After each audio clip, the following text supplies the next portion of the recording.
تبارك الذي نزل الفرقان على عبده ليكون للعالمين نذيرا۔ کیا وہ شخص جو نماز کو جان بوجھ کر چھوڑ دیتا ہے وقت کے نکل جانے کے بعد قضا کرے گا؟ السلام علیکم ورحمۃ اللہ وبرکاتہ۔ بسم اللہ الرحمن الرحیم۔ محترم سامعین اور ناظرین کرام، العزیز کے درس میں آپ تمام لوگوں کا خیر مقدم ہے۔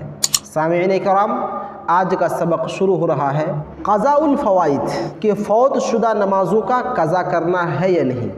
عن انس رضی اللہ عنہ قال، انس رضی اللہ تعالیٰ عنہ فرماتے ہیں قال نبی اللہ صلی اللہ علیہ وسلم، اللہ کے نبی صلی اللہ علیہ وسلم نے بیان فرمایا، من نسی صلاۃ، جو شخص نماز کو بھول جاتا ہے، او نام عنہا، یا اس سے وہ سو جاتا ہے، سویا، آنکھ لگ گئی، بیدار نہیں ہو سکا، فجر کا وقت ختم ہو گیا، سورج طلوع ہو چکا ہے، اب وہ بیدار ہوتا ہے، تو اللہ کے رسول فرماتے ہیں فکفارتھا، تو اس شخص کا کفارہ یہ ہے ان یصلیھا، کہ وہ اس نماز کو قضا کر لے گا، اذا ذکرھا، جب اس کو یاد آئے۔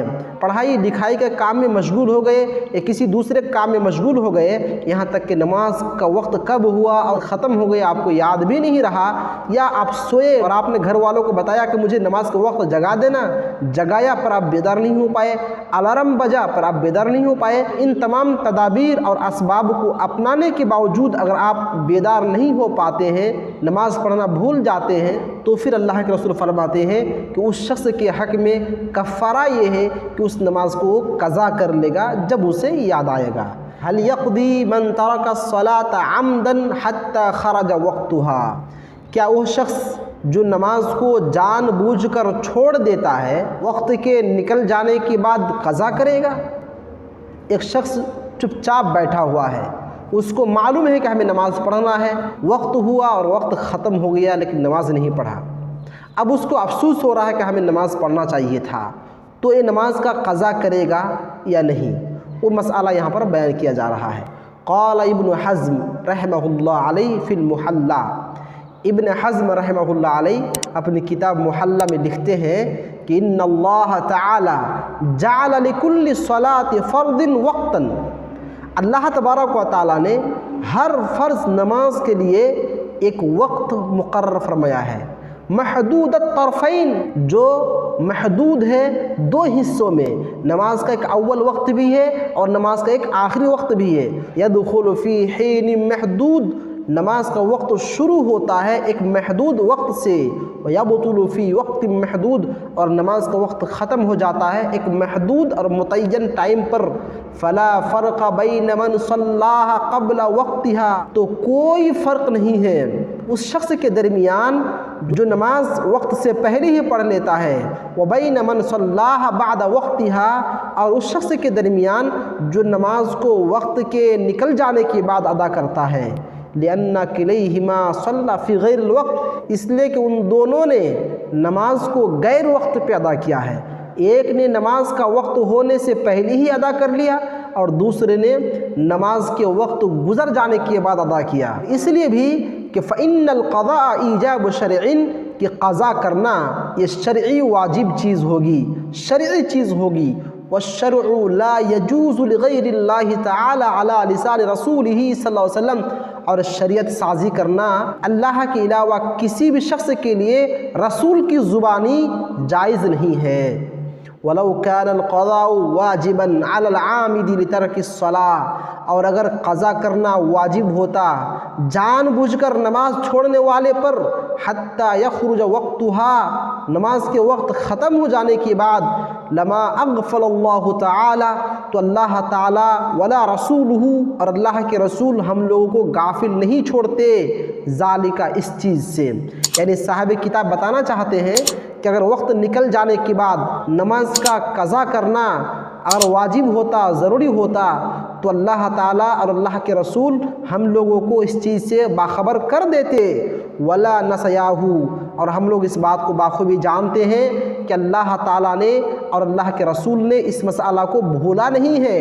ولا تعمد اعناتنا، اور نہ ہی اللہ اور اس کا رسول ارادہ فرمایا ہے ہم لوگوں کو ہلاک کرنے کا بترک بیان ہی، اس چیز کو بیان نہ کر کے، یعنی بتانا چاہتے ہیں کہ اللہ تبارک و تعالیٰ نہ اس مسئلہ کو بھولا ہے اور نہ ہی ہم لوگ کو ہلاک کرنا چاہا ہے کہ ہم یہ مسئلہ نہیں بتائیں گے تاکہ میرے یہ بندے ہلاک ہو جائے، یہ بالکل غلط ہے۔ اس لیے کہ اللہ تعالیٰ نے فرمایا وما کان ربک نسیا، کہ تمہارا رب بھولنے والا نہیں ہے۔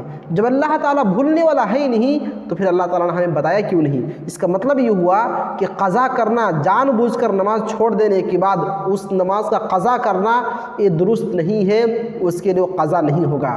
وَكُلُّ شَرِيَةٍ لَمْ يَأْتِ بِهَا الْقُرْآنُ وَالسُّنَّةُ فَهِيَ بَاطِلٌ، اور شریعت کا ہر وہ مسئلہ جس پر قرآن و سنت نہیں ہے، جو قرآن و سنت سے ثابت نہیں ہے، فَهِيَ بَاطِلٌ، تو عمل کیا ہے؟ باطل ہے، وہ عمل مردود ہے۔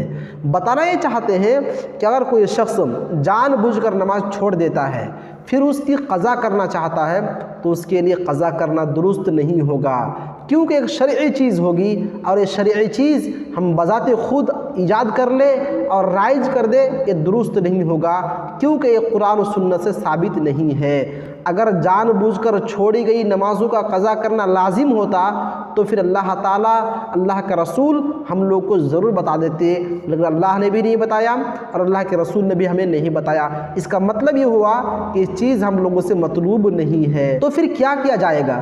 اگر کوئی شخص جان بوجھ کر نماز چھوڑ دیتا ہے اور اس کے لیے قضا بھی نہیں ہے تو وہ کیا کرے گا؟ اس سلسلے میں بن باز رحمہ اللہ علیہ کا کہنا یہ ہے کہ اگر کوئی شخص بلا کسی شرعی عذر کے نماز چھوڑ دیتا ہے تو وہ کافر ہو جائے گا۔ جب کافر ہو جائے گا تو پھر ان کے لیے نمازوں کا قضا نہیں ہے۔ اس لیے کہ اگر کوئی انسان اسلام قبول کرتا ہے تو سابقہ زندگی میں جو غلطیاں، جو کوتاہیاں ہوئی ہے وہ تمام کی تمام غلطیاں اور کوتاہیاں معاف کر دی جاتی ہے۔ اب نئے سرے سے ان کا حساب و کتاب چالو ہوتا ہے، تو لہٰذا ان کو تجدید کرنا چاہیے، ان کو توبہ استغفار کرنا چاہیے اور کلمہ لا الہ الا اللہ پڑھ کر پھر ان کو اسلام قبول کرتے ہوئے پھر ان کو نماز پڑھنا چاہیے۔ الاوقات التی نہی عن الصلاۃ فیہا، وہ اوقات جن میں نمازوں کی ادائیگی ممنوع ہے، یعنی کچھ ایسے اوقات ہیں جن میں ہمیں نماز ادا نہیں کرنا چاہیے بلکہ کچھ دیر کے لیے ہمیں رک جانا چاہیے۔ عن عقبہ بن عامر رضی اللہ عنہ قال، عقبہ بن عامر رضی اللہ تعالیٰ عنہ کہتے ہیں ثلاث ساعات، تین ایسے اوقات ہیں کان رسول اللہ صلی اللہ علیہ وسلم ینہانا، اللہ کے رسول ہم لوگوں کو منع فرمایا کرتے تھے ان نصلی فیہن، کہ ہم ان اوقات میں نماز پڑھیں، او ان نقبر فیہن موتانا، یا پھر ہم اپنے مردوں کو ان اوقات میں دفن کریں، اس سے بھی آپ منع فرماتے۔ نمبر ایک، حین تطلع الشمس بازغۃ، جب سورج طلوع ہو رہا ہو، حتی ترتفع، اور جب تک وہ اوپر نہ چلا جائے تب تک نماز نہیں پڑھنی چاہیے۔ نمبر دو، وحین یقوم قائم الظہیرہ، اور جب بالکل دوپہر کا وقت ہو اور جب سورج آسمان کے بیچوں بیچ ہو، حتی تمیل الشمس، لیکن جب سورج مائل ہو جائے، سورج ڈھل جائے تو پھر ہمارے لیے نماز پڑھنا، مردوں کو دفن کرنا جائز ہو جاتا ہے۔ نمبر تین، وحین تضیف الشمس، اور اس وقت جب سورج کی روشنی بالکل دھیمی پڑ جائے، للغروب، غروب ہونے کے لیے، حتی تغربا، یہاں تک کہ صحیح سے غروب ہو جائے۔ مطلب یہ ہوا کہ جب سورج غروب ہونے کے قریب ہو جائے تو اس وقت بھی نماز پڑھنا یا مردے کو دفن کرنا منع ہو جاتا ہے، لیکن جب صحیح طرح سے ڈوب جائے، غروب ہو جائے تو نماز پڑھنا، مردے کو دفن کرنا جائز ہو جاتا ہے۔ تو گویا کہ تین اوقات بتائے گئے جس میں نماز پڑھنا ہمارے لیے منع ہے۔ قد بین النبی صلی اللہ علیہ وسلم علت النہی عن الصلاۃ فی ہذہ الاوقات، اور اللہ کے نبی صلی اللہ علیہ وسلم نے ان اوقات میں نماز پڑھنے سے منع کیوں ہے اس کی علت کو بھی واضح کر دیا۔ بقولہ لعمر بن عبسہ، اللہ کے رسول نے جو عمرو بن عبسہ سے کہا تھا اس قول کے ذریعے سے، صلی صلاۃ الصبح، تم صبح کی نماز پڑھو، ثم اقصر عن الصلاۃ، پھر فجر کی نماز پڑھنے کے بعد تھوڑی دیر رک جاؤ، حتی تطلع الشمس، جب تک کہ سورج طلوع نہ ہو جائے، حتی ترتفع، اور طلوع ہونے کے بعد جب تک وہ اونچائی پر نہ چلے جائے تب تک تو نماز پڑھنے سے رکے رہو، فَإِنَّهَا تَطْلُعُ حِينَ تَطْلُعُ، اس لیے کہ وہ طلوع ہوتا ہے، جب طلوع ہوتا ہے بین قرن شیطان، تو شیطان کے دو سنگوں کے درمیان طلوع ہوتا ہے۔ حِينَئِذٍ يَسْجُدُ لَهَا الْكُفَّارُ، اور اس وقت کافر لوگ اسے سجدہ کرتے ہیں۔ ثُمَّ صَلِّ، پھر تم نماز پڑھو، یعنی جب سورج بلند ہو جائے تو نماز پڑھو۔ فَإِنَّ الصَّلَاةَ مَشْهُودَةٌ مَحْظُورَةٌ، اس لیے کہ نماز گواہی دینے والی ہے اور نماز حاضری دینے والی ہے۔ حَتَّى يَسْتَقِلَّ الظِّلُّ بِالرُّمْحِ، یہاں تک کہ سایہ بالکل نیزے کے برابر ہو جائے، یعنی سورج بالکل بیچو بیچ آسمان پر آ جائے۔ ثم اقصر عن الصلاة، پھر تم اس وقت نماز پڑھنے سے رک جاؤ۔ فإنه حينئذ تسجر جہنم، اسی لیے کہ اس وقت جہنم کو بھڑکایا جاتا ہے۔ فإذا أقبل الفيء، لیکن جب سایہ ڈھل جائے، فصلی، تو پھر تم نماز پڑھو۔ فإن الصلاة مشہودہ، اس لیے کہ نماز گواہی دینے والی ہے، محظورہ اور حاضری دینے والی ہے۔ حتیٰ تصلی العصر، یہاں تک کہ پھر تم عصر کی نماز پڑھ لو۔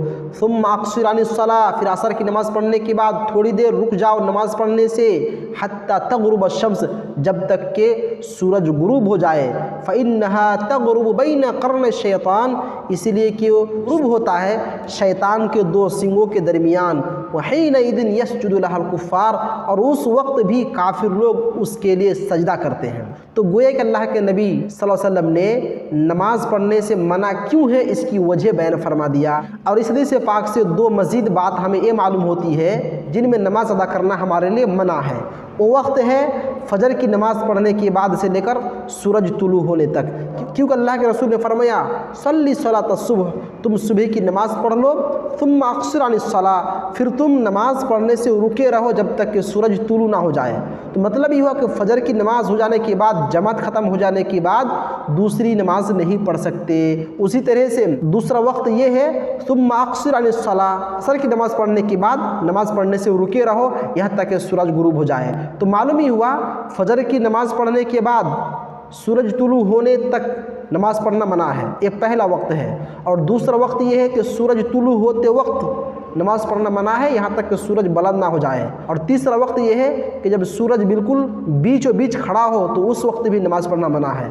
اور چوتھا وقت وہ ہے کہ جب عصر کی نماز سے آپ فارغ ہو جائے تو عصر کی نماز پڑھنے کے بعد کوئی دوسری نماز پڑھنا منع ہے جو بلا سبب کی نماز ہو۔